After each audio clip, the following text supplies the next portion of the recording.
Məhəmməd Peyğəmbər haqqında çəkilən filmin hekayəsi. İslam dünyasında Məhəmməd Peyğəmbər haqqında filmin çəkilməsi söhbəti çıxanda buna inanmayanlar da oldu.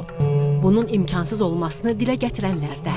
Hətta belə bir filmin çəkilməsinə icazə verilmənin mümkünsüzlüyünü deyənlər də var idi.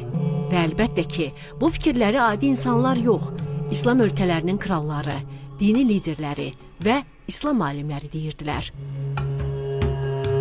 Filmin rejissoru Mustafa Akkad deyir ki, qərbdə rejissorluq oxumağıma baxmayaraq bir an düşündüm ki, İslam dininin əsl mahiyyətinin açılması üçün özüm heç bir iş görməmişəm və bu filmi çəkmə ideyası haqqında düşünməyə başladım.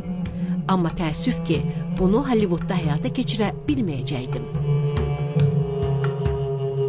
Elə bu səbəbdən Akkad müsəlman ölkələrinin rəhbərləri ilə filmin çəkilməsinə xərclənəcək vəsaitin ayrılması üçün çalışmalara başlayır. Özünün dediyinə görə düz 5 il ərzində İslam dünyasının bütün hakim dairələri ilə görüşür. Axır ki, Küveyt, Liviya və Mərakeş filmə maddi yardım göstərmək üçün razılıq verirlər. Rejissor müsahibələrinin birində belə deyir. Hələ də lazımi qədər maddi qaynağımız yox idi. Film üçün ilk maliyyə ayıran Səudiyyəli bir milyarder idi. Amerikadan gəlib bu filmi çəkməyim üçün Livanın paytaxtı Beyrutda ofis açdı. Bu mənim həyatımın dönüş nöqtəsi idi. Misrin Əl-Əhsər Universiteti İslam dininin köklü mərkəzlərindən hesab olunur. Oranın görkəmli İslam alimlərlə birlikdə yazılan ssenari bir ilə başa çatır. Maraqlı məqamlardan biri də odur ki, ssenarinin bütün səhifələrinə Əl-Əhsər Universiteti bir mühür vurur. Bu, işin nə qədər ciddi olmasının təzahürü idi.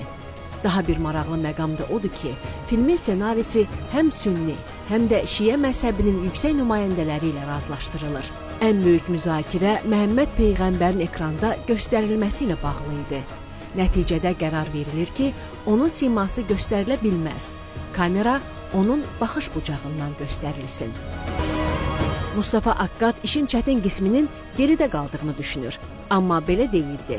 Səudiyyə Ərəbistanındakı yüksək qurum ssenarini oxumadan ona qadağa qoyur. İş orasında idi ki, Misirdə yayımlanan bir qəzetdə vaxtilə belə bir xəbər yer almışdı. Başrolda Anthony Quinn'in oynadığı Həzrəti Məhəmməd filmi. Əlbəttə ki, İslam dünyası buna imkan verməzdi. Amma xəbər filmə qarşı qərəz xarakterli idi və həqiqət belə deyildi.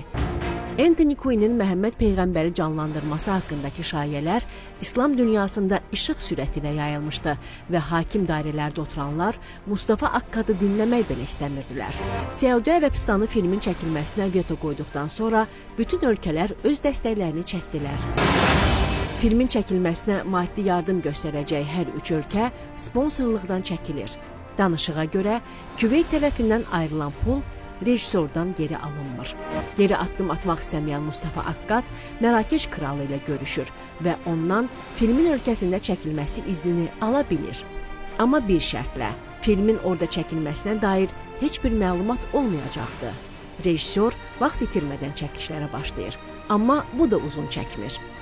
Bir gün filmin çəkildiyi məkana Kral 2. Həsənin göndərdiyi bir nəfər gəldi və kralın mənimlə görüşmək istədiyini dedi. Mən onun huzuruna girəndə gördüm ki, çox əsəbidir. Üzünü mənə çevirib dedi ki, 15 gün ərzində ölkəni tərk etməlisiniz. O anda başımdan sanki qaynar su tökdülər. Sonra bunun səbəbini öyrəndim. Sən demə, Səudiyyə Ərəbistanı kralı filmin çəkilişlərinin davam edəcəyi təqdirdə 1974-cü ildə Mərakeşdə keçiriləcək İslam konferansında iştirak etməyəcəyini deyibmiş. Əslində krala böyük hörmətim var idi. Belə bir qərarı almasına məna verə bilməmişdim. Əlim hər yerdən üzülmüşdü. Belə ümidsiz zamanda Liviya rəhbəri Müəmmər Qəddafi ilə görüşməkdən başqa əlacım qalmamışdı. Görüş zamanı Qəddafi filmin çəkilmiş səhnələrinə baxır və o qədər təsirlənir ki, filmin davamının çəkilməsinə razılıq verir. Bunun üçün nə lazımdır deyə soruşduqda Akkad şərtlərini dilə gətirir. Mərakeşdə qalan aktyorlar, texnika, geyimlər və filmin bütün dekorasiyasının Liviyaya gətirilməsi üçün pul, kütləvi səhnələrdə çəkilmək üçün insanlar. Daha sonra isə müsəlman olmayan aktyorların spirtli içkidən istifadəsinə icazə məsələsi idi. Qəddafi biraz düşündü və dedi ki, icazə verilsin. Amma bir şərtlə ki, öz otaqlarından kənara çıxmamaq şərti ilə. Sevincimin həddi-hüdudu yox idi. Bu filmə başlayandan bir çox çətinliklərimiz olmuşdu. Amma belə çətin vəziyyətə düşməyim yadıma gəlmir.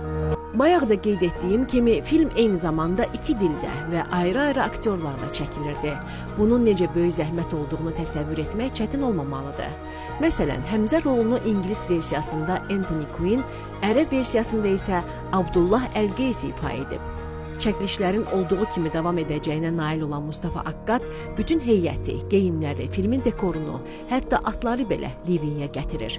Böyük zəhmətlə hər şey yenidən qurulur. Filmin çəkilişləri zamanı baş verən maraqlı hadisələr haqqında danışmamaq olmaz.